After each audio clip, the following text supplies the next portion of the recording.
yeah, I couldn't really think of another intro, so...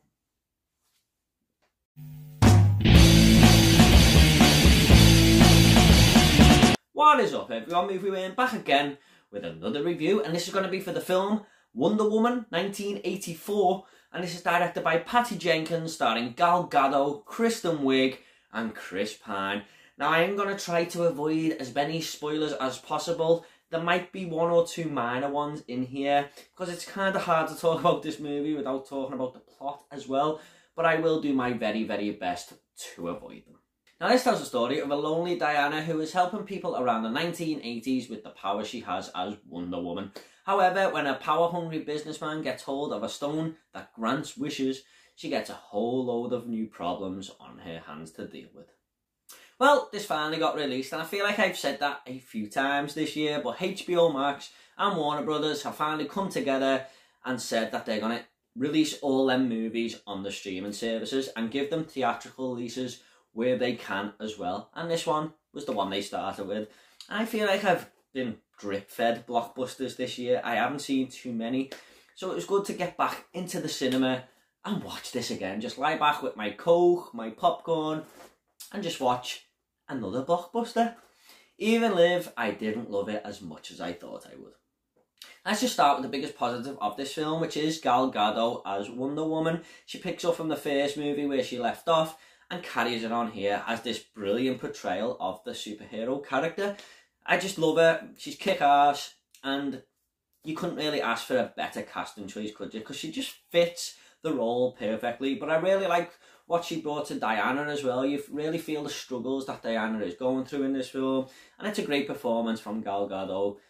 And like I said, the best thing about the movie. And just as a quick side note, I absolutely hate Batman vs Superman, but she was the only glimmer of, you know, positivity from that movie, so it proves that she's doing something right with this character. I also really like Kristen Wiig's character in this movie as well. Now, this isn't a spoiler, it's in the damn trailer, but she is one of the villains in this film called Cheetah. However, I really like how deep it went into her character's story, and I got so caught up in what was happening with her and how she evolved throughout the 2.5-hour runtime, and I thought the story done really well to tell her character and tell Diana's character just as well. They were both great story paths to follow at the same time. Look, I don't know if this is a positive or a negative, but I'm just going to say it now. This has everything you'd expect from a superhero movie. It all looks good. There's some great fighting and action scenes, and there's a lot of comedic one-liners and funny moments. There's also a bit of drama thrown there as well, kind of more than usual. However, at the end of the day, it just feels like another superhero movie, and maybe if that's your thing, happy days, but I just feel like I'd seen this all before, pretty much. Now, I'm going to talk about the plot here, and I will do my very, very best to explain this as best as I can. One, without giving spoilers away, and two, with trying to make sense. Now, this is basically about a rock that grants wishes, and this villain gets hold of it, and that might seem very simple to you, and that's because it is. It's too simple. It makes a lot of things happen in a very, very cheap way, like bringing characters back or just making scenarios happen. It's just very, very cheap and an easy way to do things. However, the movie then sort of complicates itself with its own plot and tries to be too ambitious for its own good. I felt like they should have just stayed with the simpler part because that's the way they went with. But then it tries to just implode on itself. I'm even getting lost talking about this because it started off so simple and ended with something that was just all over the place. And that's pretty much the best way I can describe this plot. I mean, it didn't have to be this way, but somehow it feels like it lost itself about halfway through the movie and just tried one too many things. It also creates another problem in itself as well because there's so much going on and it tries to take all these loose ends and tie them together, but it just takes too damn long. I mean, this runtime is at least 30 minutes longer than it should be, and there's some very drawn out scenes as well. I mean, there's this one scene where this guy's standing under this light, or this vacuum light of some sort, and you can see it for about 30 seconds, and that only needed to be 5 seconds long maximum. But there's a lot of scenes in this film like that, And I don't mind long movies at all, but when you start to feel it, you know it's getting a bit too long.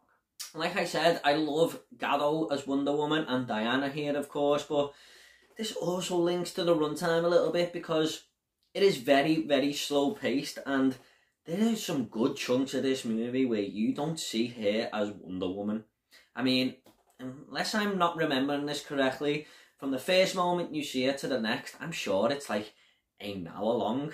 So if you're going into this expecting a full-blown Wonder Woman movie, you might want to lower your expectations just a little bit. And as for as good this movie looks and how well shot it is, I totally forgot we were in the 1980s after about 20 minutes. I mean, I don't think it makes full use of that time period, which is kind of weird because it's in the title. You think there'd be a lot of throwbacks to the 80s and stuff, but there isn't. I just don't think it made use of it very well, in my opinion. And also one of my biggest fears going into this movie by the trailer was the look of Cheetah, and lo and behold, I was right. I mean, the CGI looks pretty bad on her. Why are we still having this bad CGI problem all these years later? I mean, you'd think this would have been rectified by now, but yeah, she does not look great at all. Look, I know it sounds like I'm giving Wonder Woman a lot of bad press here, but I still enjoyed my time with it. I enjoyed it a lot more than some films I'd seen this year. And you know you're watching a blockbuster, so it was good to get that feeling back. And like I said, I still had fun with it. And if you're wanting that fix, maybe this is the film to watch right now, because it's not bad overall. It just has some glaring problems. I'm just going to go ahead and rate this movie now. I'm going to give Wonder Woman 1984 a 6 out of 10. If you like the first film, this is probably worth checking out. However, the original is the better movie for sure. Okay, at the end of these reviews, I always like to leave a little fun fact. Now, the fun fact for Wonder Woman 1984 is that Emma Stone was offered the role as Cheetah, but when she turned it down, we went to Patty Jenkins' first choice in the first place, which was Kristen Wiig, of course. Okay guys, hope you all enjoyed this review. If you want to subscribe, got a lot more reviews coming, lots more videos, and if you want to comment about Wonder Woman 1984, I will reply to every single one of you, I promise. Take it all easy, guys. I'll see you all next video.